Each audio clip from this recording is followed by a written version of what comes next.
എല്ലാരും എന്തെടുക്കുവാണോ? എല്ലാരും ചോറൊക്കെ ഉണ്ടോ? ഇന്ന് ചോറല്ല, സദ്യ. ഞങ്ങള് ആദ്യം ഞങ്ങളുടെ അച്ഛന് സദ്യ വിളമ്പാൻ പോവാണ്. അച്ഛനെ കൊടുത്തു കഴിഞ്ഞ് ഞങ്ങൾ ഇരിക്കും ഇങ്ങനെ. അച്ഛന് സദ്യ വിളമ്പാൻ പോവാണേ. ഇലയിട്ടു ആദ്യം തന്നെ ഉപ്പ് കഴിച്ചിട്ട് പറയാം ഞാൻ. ഇവിടെ പറയാൻ വരട്ടെ, ഞാൻ വിളമ്പി കഴിഞ്ഞിട്ടില്ല കഴിക്കുന്നേ. ഇഞ്ചിക്കറി ചിക്കൻ വെച്ചു. ഉപ്പേരി വെക്കുന്നുണ്ട്. ഉപ്പേരി വെക്കാം. നമുക്ക് അങ്ങനെ ഓർഡർ ഒന്നുമില്ല, നമുക്ക് അങ്ങനെയൊക്കെ ചെയ്യാൻ പറ്റും. വീട്ടിൽ വിളമ്പുന്നതല്ല.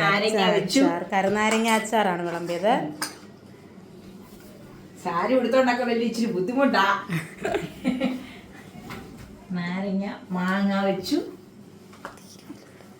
പയറും പാവയ്ക്കായും കൂടെ മെഴുക്ക് വരട്ടി. തോരൻ വേണ്ടാന്ന് വിചാരിച്ചിട്ടാ തേങ്ങാച്ചല ഓർത്തിട്ട്. തേങ്ങാച്ചല വഴിയല്ല, അവിയലുണ്ടല്ലോ. പിന്നെന്തിനാ ഒരു എവിടെ ചോക്കണ്ടേ? എനിക്ക് മാത്രമുള്ള സദ്യ ഇല്ല. ഞാൻ ഇപ്പൊ കണ്ടോളാം, ബാക്കി മൊത്തം വെക്കും വിളമ്പും. ആദ്യം തരണ്ടേ? അച്ഛനല്ലേ ഞങ്ങളുടെ പ്രധാനി. ചോറ് വിളമ്പുവാണേ. എല്ലാവർക്കും ചോറുണ്ടാകട്ടെ. അച്ഛൻ ആദ്യം ചോറ് കൊടുക്കുവാണേ.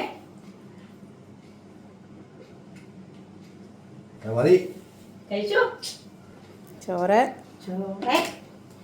പരിപ്പ് ഒഴിക്കട്ടെ. പരിപ്പൊഴിച്ചു. പപ്പടം രണ്ടെണ്ണം വേണോ? പപ്പടവും വെച്ചു. അവിടേക്ക് ഇനി അച്ഛൻ പയ്യെ എല്ലാരും ചോറിനെ വിളിക്കട്ടെ. ചോറെല്ലാം റെഡിയായി. അച്ഛൻ ആദ്യം സദ്യ വിളമ്പി. ഇനി ഞങ്ങൾക്കുള്ള ഇല ഇവിടെ കിടപ്പുണ്ട്, ഞങ്ങൾ അതിനോട്ട് വിളമ്പാൻ പോവാണ്. അതുകൊണ്ട് എല്ലാരും ഓടിവായോ ഓണസദ്യ ഉണ്ട്. അച്ഛൻ വേണ്ടിട്ട് അഭിപ്രായം കൂടെ പറഞ്ഞു. അച്ഛാ കഴിച്ചു.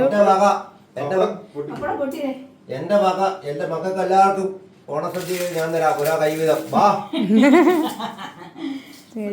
അച്ഛന്റെ അഭിപ്രായം കൂടെ ഒന്ന് പറയണം. സാമ്പാറും അല്ല പരിപ്പൊഴിച്ചു, പപ്പടം ഒഴിച്ചു, മക്കൾക്കെല്ലാവർക്കും വാ. എന്നാ ഓടി വായോ. അച്ഛനൊന്ന് കഴിച്ചു എന്നിട്ട് അഭിപ്രായം ഒന്ന് പറഞ്ഞേ കേക്കട്ടെ. സൂപ്പർ സദ്യ, അടിപൊളി അടിപൊളി. അതെ, ബാക്കി ഇനിയും സാമ്പാർ വിളമ്പാനുണ്ട്, പുളിശ്ശേരി ഉണ്ട്, പായസം ഉണ്ട്. അതിനകത്ത് എല്ലാം കൂടെ അച്ഛൻ വിളമ്പാൻ പറ്റത്തില്ല. അച്ഛനുള്ളതെല്ലാം വിളമ്പി കൊടുത്തു കഴിഞ്ഞാൽ ഞങ്ങൾ 4 പേരും കൂടി ഇരിക്കണം. അതുകൊണ്ട് എല്ലാവരും എല്ലാ മക്കളും ഓണത്തിന് വന്ന് ചോറുണ്ണാൻ വേണ്ടി എല്ലാവരും ഓടിവായോ ചോറുണ്ണാൻ. മക്കളും എല്ലാവരുമായിട്ട് ഇരുന്നിട്ടുണ്ട്. ഞങ്ങൾ എൻ്റെ 3 മക്കളും അച്ഛനും ഞാനും. ഞങ്ങളുടെ കുടുംബമാണിത്. ചോറുണ്ണുവാണിത്. കുടുംബത്തിന്റെ ഓണസദ്യ.